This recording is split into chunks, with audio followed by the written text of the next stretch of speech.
Bismillahirrahmanirrahim. My name is Haseeb Ur Rehman, and today my presentation topic is some aspects of the Lie order and my symmetries of differential equation.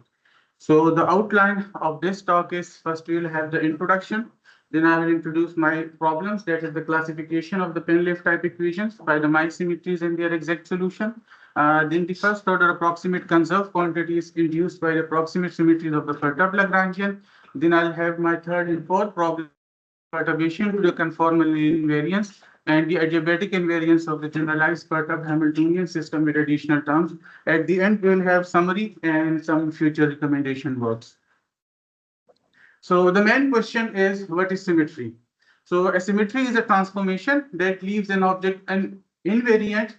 For example, if we have the basic equilateral triangle with the vertices labeled as 1, 2, 3. So then if we take the reflection through any of the three bisection axes, so we will get original form of the equilateral triangle. So this means that the reflection is a kind of a symmetry for this equilateral triangle. Similarly, if we take the rotation through the angles, that is 2 pi by 3 or 4 pi by 3, it will leave the triangle invariant.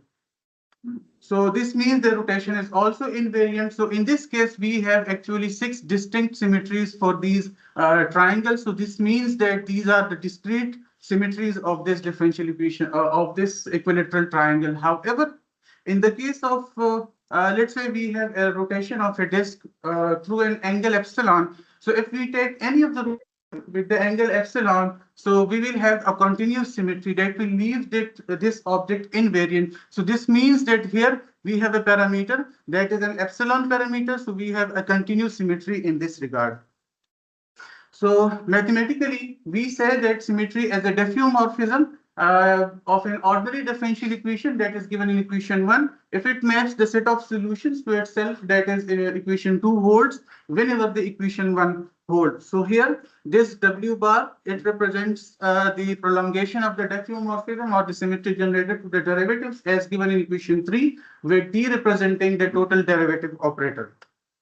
So for this diffeomorphism, we have to assume the infinitesimal transformation of the one parameter group as given in equation 5 and its corresponding symmetry generator as given in equation 6. So the set of these infinitesimal generator of the one parameter group either corresponding to the ODEs or the PDEs, it will form a Lie algebra, and from the Lie algebra we will have the structure of the differential equation or the partial differential equation or the ordinary differential equation.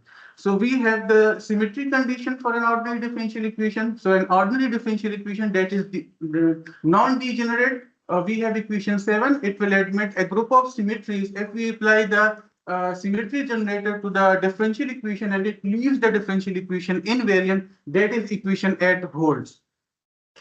Next is the application of the symmetries of the differential equation. So the important application of is the order reduction. So let's say we have an nth order differential equation. So we can use the symmetry of that differential equation to reduce the order by minus by having a actual supply of enough symmetries, we will be able to reduce the order of the differential equation all the way to 0, which means that we will get the solution in the form of the transform. By reversing the transformation, we will get the actual solution of the original differential equation. So for that, we have an important result which says that if the differential equation possesses, let's say, two symmetries, let's say we use one symmetry such that it holds equation 9, and let's say we use one symmetry to reduce the order of the differential equation, then the second symmetry will be already given to the reduced form of the differential equation, and it will be the symmetry of that reduced differential equation in this regard. Next application of the symmetry of differential equation is the first integral. So let's say we have a function y which is non-trivially dependent on ws minus 1. Then this function I is said to be the first integral of the nth order ordinary differential equation if it is constant on the solution, that is equation 10 holds.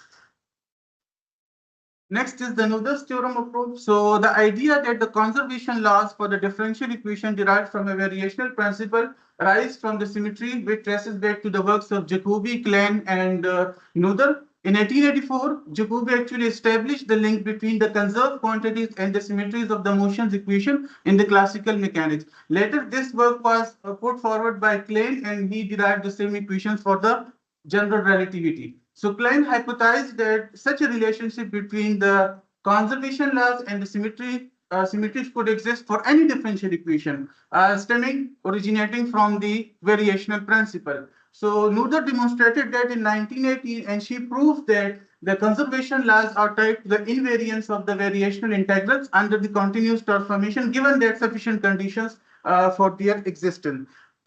So in that regard, we have a definition which says that the vector field X is referred to as the Noether symmetry for associated with the Lagrangian, provided that there exists a function that is a gauge function such that equation 11 satisfies. So this will give rise to the Noether symmetries, and those Noether symmetries will later be used for the Noether conserved quantities. So here we have the Noether's original theorem, which says that given a Lagrangian, so each Noether point symmetry generator will correspond to the invariant, and that invariant is given in equation 12. And this invariance is actually the conserved quantities, or we can say the first integrals as well. So since these are the first integrals, so it will be constant under solution. That is the di by dt, total derivative will be equals to 0. Next is the symmetry condition for the Mie symmetries. So there is analysis of numerous dynamical functions to obtain the corresponding Mie symmetries has been demonstrated in the literature. For that regard, let us consider the system of Lagrangians. So the equation of motion, that is the Euler-Lagrange equation, is given in equation 13. If we write in the operator form, we get equation 14, and by using equation 14 and 13, we get equation 15. Now, if we assume the infinitesimal transformation group of the one parameter that is given in equation 16 with the corresponding symmetry generator, and by using the transformed Lagrangian instead of the original Lagrangian in the Euler-Lagrange equation, so we have the symmetry criteria for the Mie symmetries. That is, in definition 7, we have for a corresponding system of Lagrangian, we say that the equation of motion is invariant. This means that equation 15 remains invariant, that is, if equation 19 holds for the transformed Lagrangian. So the Mie invariance criteria is that if the infinitesimal coefficient of the symmetry generator satisfies equation 20, which means that if we substitute a Lagrangian, a transformed Lagrangian instead of the original Lagrangian in the Euler-Lagrange equation, and still it satisfies the equation of motion, then we say that the symmetry is a Mie symmetry of the Euler-Lagrange equation. Now we move to our problems. The first problem is the classification of the Penleaf type equation by the Mie symmetries and their exact solution. So the Penleaf type equation actually arises in the order reduction of the numerous PDEs. That is why it is important to discuss it and have its solutions as well as the first integrals of these Penleaf type equation as well. So the general second order Penleaf type equation, there are 50 Penleaf type equations of the order 2, among which ones that cannot be reduced and provided definitions are known as the Penleaf transients, which means that the Penleaf transients are actually those kinds of Penleaf equations whose solution cannot be written in the form of the elementary functions. So that's why that are the most intriguing of them all. So Penleaf was only responsible for the discovery of the first, while Gambier was the one who was the student who added the remaining three types of the equations afterward. So we will focus on finding symmetries of these equations provided by the Lagrangians that are provided by D'Ambrosi and Nucci by the Jacobi-Last multiplier method. We will obtain the first integral as the Penleaf equations of equations.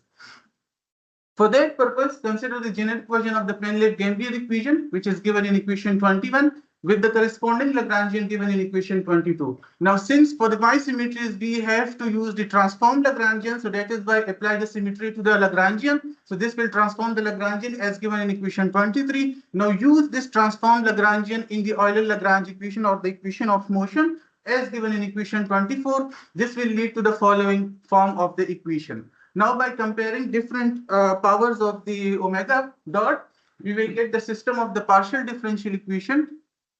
By solving this system of the partial differential equation, we will get the solution to the Penleaf type equation. However, since it contains some arbitrary functions, we may not be able to solve this system directly. Therefore, we have to substitute some values for these arbitrary functions. Let us consider the most important, the most simplest of them as that if these arbitrary functions are equals to 0, then it will lead to the second order equation, equation 25, with the corresponding Lagrangian. So of course, consequently, this will reduce the system of the partial differential equation as well. And by solving that system, we will be able to get the coefficients of the symmetry generator, which will lead to the corresponding Mie symmetry. So there are 8 Mie symmetries here. If we look the Lie symmetries of the same differential equation, we will see that the Lie symmetries of their differential equation and the Mie symmetries both coincide. They are both the same. With some constant multiple multiplying like 2 or something. So this means that the Mie symmetries and the Lie symmetries are equal. This is only for this case. However, this is not true in general. Only for in this case of the differential equation, that the Mie symmetries and the Lie symmetries are equal. So this is the table 1, which shows the Penleaf type equation and their respective Lagrangian admitting only the trivial symmetry. So these are the some numerous equations which only admit the trivial symmetry, that is the partial by partial T. Table 2, it is the Penleaf type equation which is admitting 2 Mie symmetries. So we can see here that the first Mie symmetry is actually the scaling symmetry for all of them. However, the second is a trivial symmetry. So these two symmetries are admitted by all these different Penleaf type equations. Next is we have some cases of the Penleaf equation. We do not admit the not only 1 or 2 Mie symmetries, but they admit more than 2 Mie symmetries. So let's consider the serial number 11 of the Penleaf type equation with the Lagrangian. So it admits the Mie symmetries that are 5 Mie symmetries. Similarly, for the serial number 17 of the equation, it admits 8 Mie symmetries with the condition that m must not be equals to 0 or 1. And similarly, for the serial number 41, it has the symmetry coefficients alpha and beta in the form which has the generalized hypergeometric functions and the signal functions also appeared in it. And so from here we have 8 Mie symmetries, and of course the generalized hypergeometric functions and the signal functions are here as well. These are the list of the, in table 3, these are the list of those Mie symmetries which do not admit any of the Penleaf equations, which do not admit any of the Mie symmetries. So we can see here this 6 Penleaf transcendent that we have discussed earlier, they appear in this list. So this means that they do not admit the Mie symmetries criteria as well.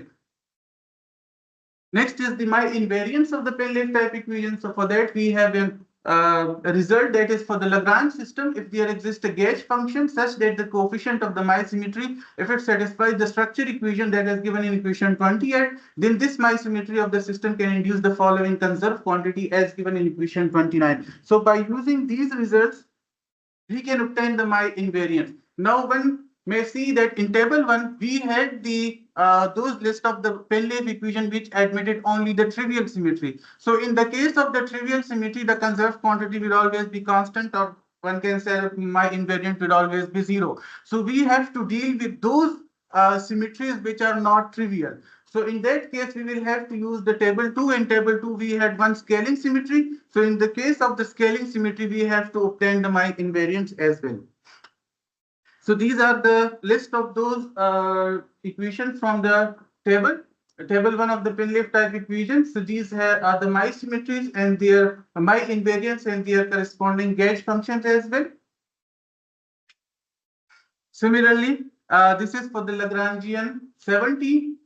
Since we can see here that we have the Mie invariance corresponding to each of these symmetries as well as with the gauge function. Now mind that here in the gauge function, we have the integration involved explicitly here.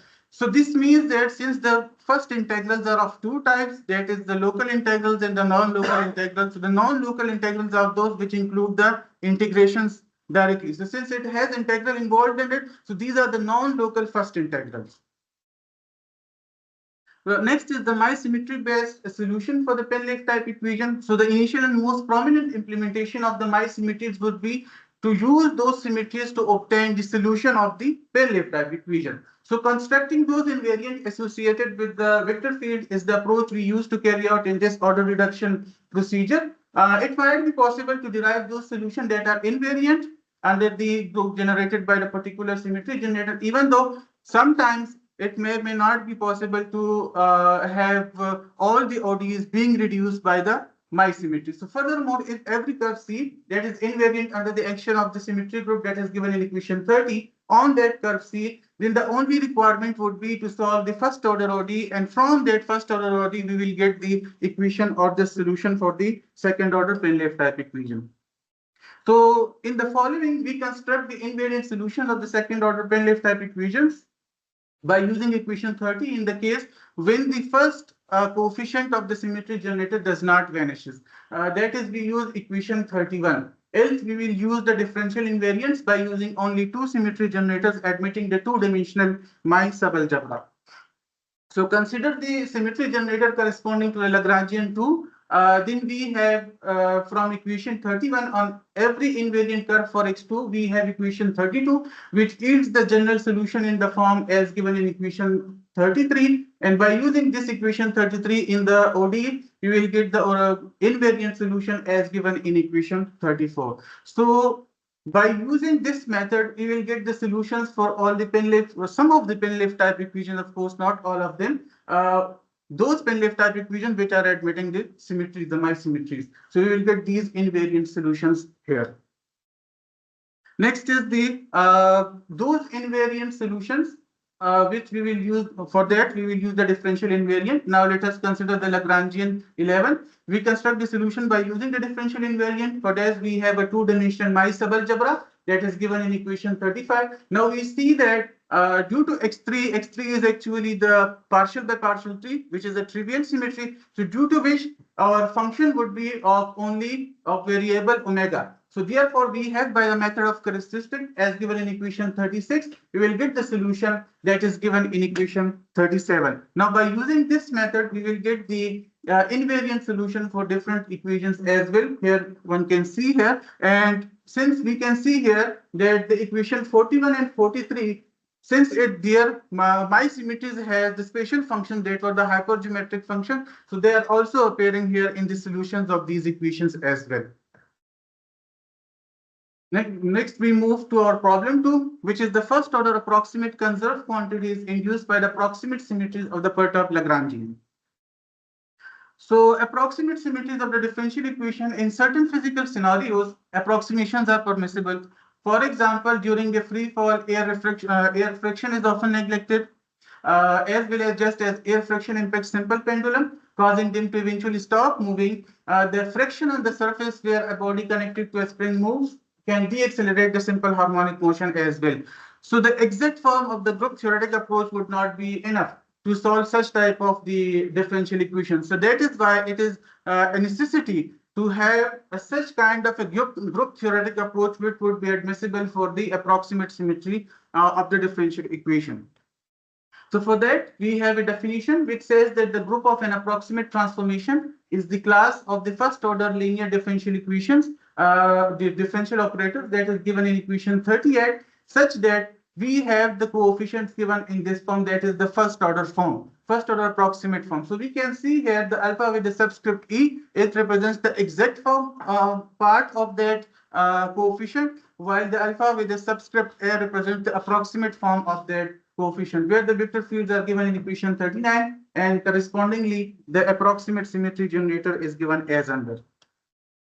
So for the purpose of approximate symmetries, assume the family of the perturbed Lagrangian of the first order as given here, with LE of course representing the exact part and LA representing the approximate part of the Lagrangian. And the corresponding first order symmetries are also given, first order approximate symmetries are also given in equation 41.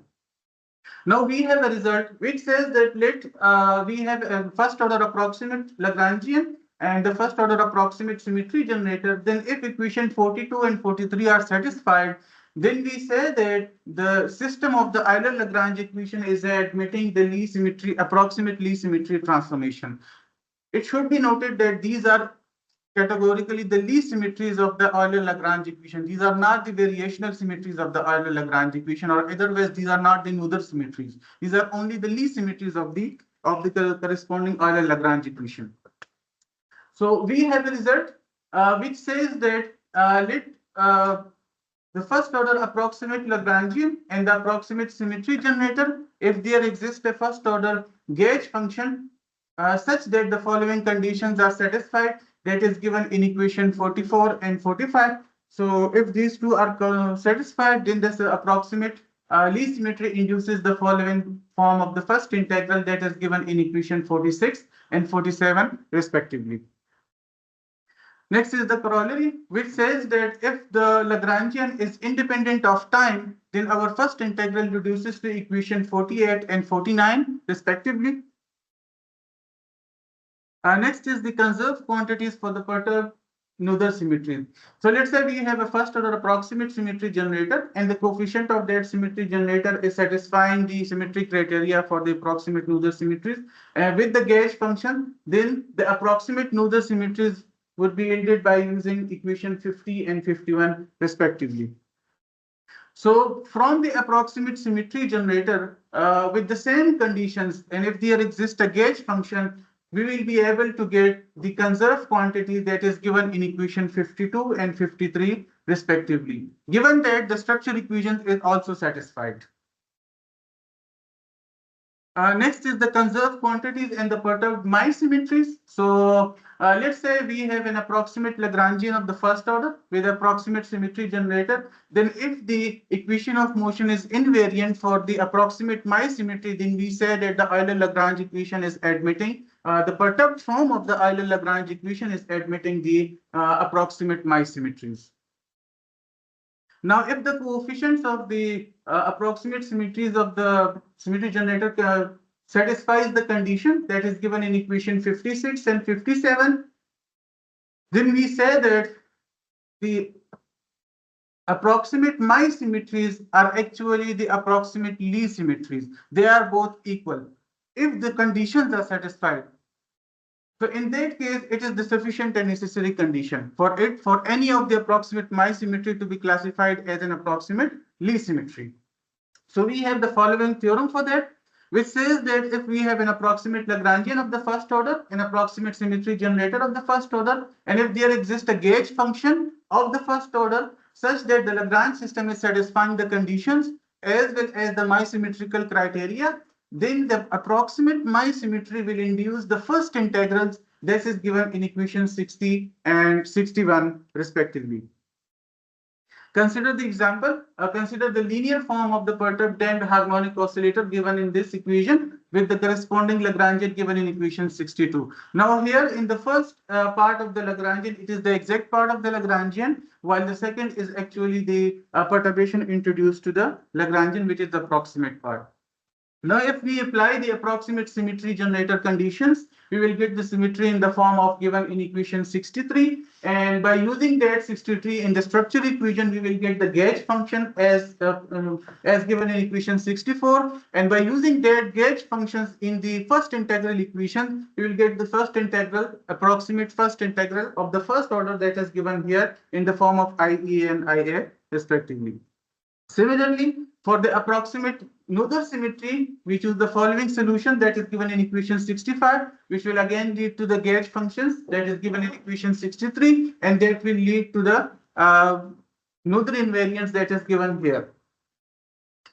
And the same could be done for the Mie symmetry as well, with the Mie symmetry considered in equation 67, which will lead to the gauge functions that is given in equation 68. And using those gauge functions, we will get the Mie invariance that is given in equation 69 and 70 respectively. So what we did here actually is by using the instead of using the Mie symmetries and the Noether symmetries directly to get our first integral, we have actually used the Lie symmetries to get the first integral. But for every Mie symmetry to be considered a Lie symmetry, it has to satisfy a certain condition as well. Without that, it will not meet the invariance here in this case. Next, we move to our problem 3, which is the perturbation to the conformal invariance and adiabatic invariance of the generalized perturbed Hamiltonian system with additional terms. So the equation of motion for the generalized Hamiltonian system in the local coordinate is given in equation 71, where this h is representing the Hamilton function, while the JRS is actually the structure matrix, which is acted as where we have a Poisson bracket. So the Poisson bracket can be classified as a structure matrix if it satisfies the two properties, that is the skew symmetry property and the Jacobi identity. Now, if we introduce an additional term to the right side of the equation, then we will get the generalized perturbed Hamiltonian system with additional term that is given in equation 74. Now, since we are working with the approximations, so introduce the first order family of perturbation to the generalized Hamiltonian as given in equation 75 with the first order approximate symmetries as given in equation 76. So by the virtue of equation 75, we get the dynamical system of the generalized perturbed Hamiltonian system with additional terms as given in equation 74, where the its operator form is given in 78 with the associated equations as given in equation 79. Now, if we want to calculate the Lie symmetries of the such system, we have to apply the Lie invariance. So when we apply the symmetries on this system as given in equation 80, we will get the following systems of the determining equations as given in equation 81 and 82. So by solving 81 and 82, we will get a system of differential equation, a partial differential equations, and by solving that system of partial differential equation will lead to the approximate Lie symmetries of the generalized Hamiltonian perturbed Hamiltonian system with additional terms. Next is the perturbed conformal invariance and the approximate Lie symmetry. So for a generalized Hamiltonian system under the infinitesimal transformation, if there exists a non-singular matrix such that the equation of motion remains invariant with some constant factor, and that constant factor is actually the conformal factor. So if we have equation 83 holds, then we say that the system is admitting the conformal invariance. Now by writing this the non-singular matrix, that is for the exact part, writing it in the first order approximate form, we will get the equations 84 and 85. And by solving this 84 and 85, we will get the perturbed form of the conformal invariance for the generalized perturbed Hamiltonian system. Next is a result which says that suppose that the same system admits the first order approximate Lie symmetry under the infinitesimal transformation such that there exists a matrix where equation 86 and 87 hold. Then we say that the necessary and sufficient condition for any Lie symmetry to be classified as a conformal symmetry as well is that the exact part of that matrix for both the symmetries must be equivalent. Similarly, the approximate part also must be equivalent.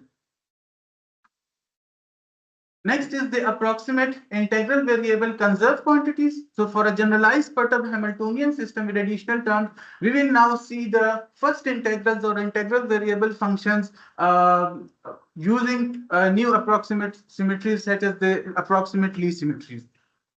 Now, why we using this method? The reason for this is we will avoid the necessity for calculating the structure equation, because we saw in problem 2 that when we were calculating the first integrals, we first had to solve the structure equation. But here we avoid that necessity and we directly compute the first integrals directly. So for that, we have a result. We said that let X be the first order approximate symmetry generator under the infinitesimal transformation. And if the coefficients of the symmetry generator of the first order approximate Lie symmetry, if it satisfies the determining equation, then the system 78 admits the first order basic form of the integral variables as given in equation 88 and 89. Now, if we have a Hamiltonian, or this, in other words, if we have the infinitesimal transformation that is independent of time, then our first integral reduces to equation 90 and 91 respectively. Now, let we have an approximate first order symmetry generator. Then if the dimension of the Hamiltonian system is even, then in that case, the first order approximate first integrals as given in equation 92 and 93 respectively. And similarly, if the infinitesimal transformation is independent of time, then these first integral reduces to equation 94 and 95 respectively.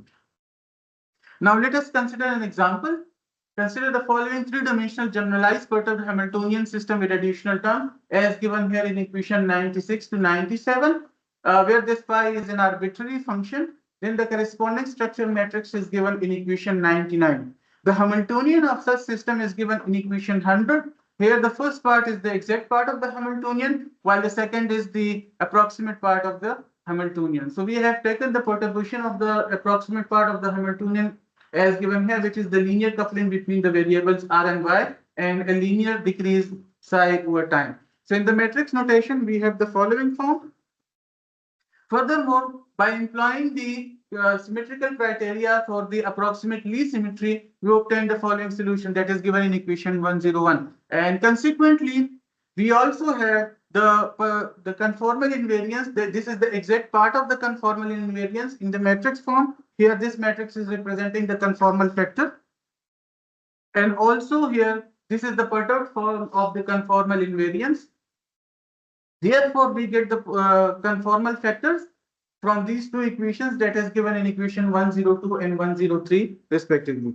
Now, if we use the theorem 18, the equations from theorem 18, we get equation 104 and 105. And since we can see here from these two equations that the two matrices, so if we compare the two matrices, these two matrices are the same. So this means that since the conformal invariants are the same, so the conformal invariants on the Lie symmetry are the same. So we can say that the system is admitting the Lie algebraic invariants, and those invariants are later calculated in equation 106 and 107 respectively. Next is the same problem, problem 4, but here instead of the Lie algebraic invariants, we are constructing the Mie algebraic invariant for the same system. So we have the Mie symmetrical criteria, that is for the same system. If the following equations are satisfied, that is equation 108 and 109, then we say that the generalized perturbed Hamiltonian system with additional terms is admitting the approximate Mie symmetries of the first order.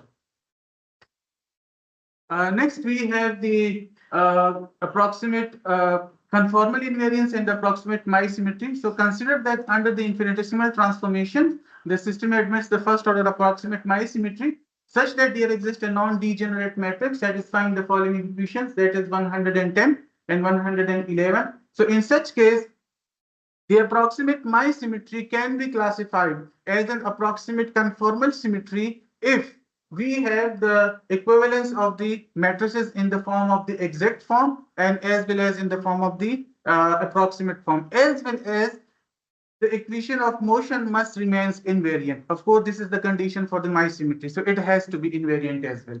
So these are the necessary and sufficient conditions. So next we have a result which says that consider the system with the first order perturbed Hamiltonian system, and it admits the first order approximate Mie symmetry under the infinitesimal transformation of the approximate Mie symmetry criteria. And if there exists a first order gauge function such that the following structure equations are satisfied, the exact part structure equation is 112 given in equation 112, while for the approximate we have equation 113. Then the approximate Mie symmetry leads to the following approximate conserved quantities of the first order as given in equation 114 and 115 respectively. For example, let we have the same example, that is the considered generalized form of the perturbed Hamiltonian system that is given in equation 116 to 118. Here again, this pi is an arbitrary function. So here we consider the perturbation in the form of u square plus v square. So the resulting perturbed Hamiltonian function is given in equation 119. And by using the determining equation for the approximate Mie symmetry, we get equation the symmetry of the form as given in equation 120, which will lead to the conformal factor as given in equation 121. Consequently, we can see the perturbed conformal invariance as well from its symmetrical criteria. And if we compare the matrices for both, we will see that since both matrices in the case of the exact and approximate are equal, so this means that we can classify the conformal invariance and the approximate Mie symmetries as well. So this will lead to the structure equation, and from the structure equation we can construct the gauge function in the form of equation 123, which will lead to the conserved quantity as given in the last equation. So we have the summary. In the problem one, we talked about 50 Penleaf type equations of the order 2, which are classified by the mi-symmetries that their associated Lagrangian may have. Note that the Penleaf type equation that do not admit a mi-symmetry are non-autonomous. However, the autonomous differential equation admit at least one symmetry, namely a trivial symmetry, that is partial by partial t. However, there are certain equations or certain differential equations which do admit which are non-autonomous, but they admit partial by partiality as well. So we are only categorizing, or we are only classifying here in the mi-symmetry case for this specific problem. It is not true in general as well. So comparing our method's effectiveness to other available techniques, we find that the mi-symmetry analysis is a powerful tool which should be explored in those cases when no Lie symmetry exists for a differential equation, or in those cases as well where neither symmetries does not exist for a particular differential equation. So in that case, we can work with the mi-symmetries as well. Additionally, the mi-invariants and their Kh function can also lead to the solutions of the differential equations, as well as we saw from our problem one's analysis. In the problem 2, we introduce the conserved quantities induced by the approximate symmetries of the perturbed Lagrange system. So unlike the conserved quantities induced by the approximate Noether or mi symmetries, these conserved quantities are directly induced by the approximate Lie symmetry of the Lagrange system. So this study shows that these conserved quantities can be induced by these approximate symmetries of the perturbed Lagrange system, provided that certain conditions are met, and those conditions we already discussed in the case of the mi symmetry as well. In the problem 3, we have explored the relationship between the approximate conformal invariance and the approximate Lie symmetry. We established a necessary insufficient condition for their existence at the same time for the said system. The method in the case of the Lie adiabatic invariance uses approximate Lie symmetry and is applicable to system with even dimensions as well. And the application of these adiabatic invariants is that we do not need to solve the structure equation to get our first integral. We can directly get our first integral, avoiding the necessity of solving the structure equations. In problem 4, we have established the same relationship, but this time we have established it with the mi symmetries and the approximate conformal invariance in the same system, and the mi adiabatic invariant, they correspond to the system obtained via the structure equation. So here we have to use the structure equation. Without the structure equation, we would not be able to get the mi invariance in the case of this equation, this function. So furthermore, this method is adaptable to generalized perturbed Hamiltonian system with additional term with arbitrary dimensions as well, including those of the even dimensions